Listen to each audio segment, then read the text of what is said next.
Europe 1.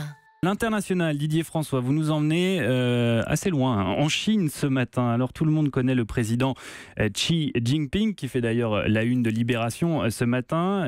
Xi Jinping qui a encore renforcé son emprise sur le pays lors du dernier congrès du Parti communiste, c'était au mois d'octobre dernier.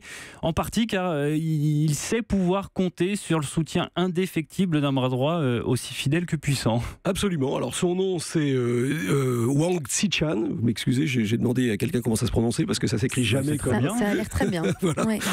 Mais alors à Pékin, de toute manière, tout le monde l'appelle le parrain. Donc moi c'est plus simple. Et c'est un surnom qui franchement n'a rien d'amical et qui en dit beaucoup plus long sur son influence réelle que ne le laisse supposer sa fonction officielle, puisqu'il n'apparaît protocolairement qu'en 6e position dans l'organigramme du parti. Mais il est quand même membre du comité permanent du bureau politique, qui est le véritable cœur du système communiste.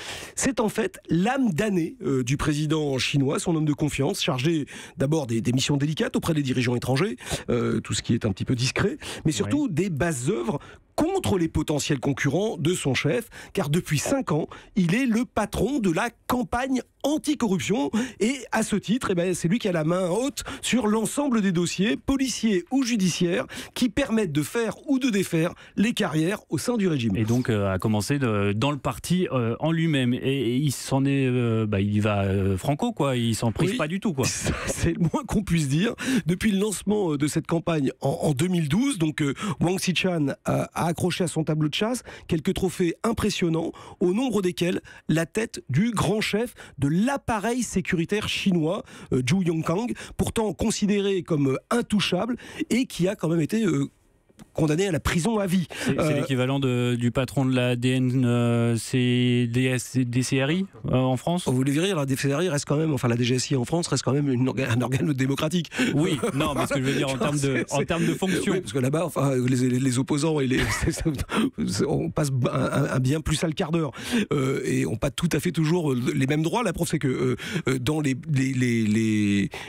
procédures que peut lancer la campagne anti-corruption sont en général secrètes, c'est-à-dire que les instructions, les enquêtes et les arrestations n'ont pas besoin d'être justifiées. Et en plus, elles ont quand même touché un nombre assez considérable de gens, 1 300 000 cadres du parti, dont 250 dignitaires de haut rang, donc qui effectivement, ce comité s'appelle le comité central pour l'inspection disciplinaire, donc c'est le comité que dirige Xichan, et donc à ce niveau-là, on est vraiment au niveau de la purge, et le message est assez clair, on ne fait plus d'ombre au président Xi Jinping, on ne soutient plus les différentes cliques qui jusqu'à présent coexistaient au sein du sommet de l'État.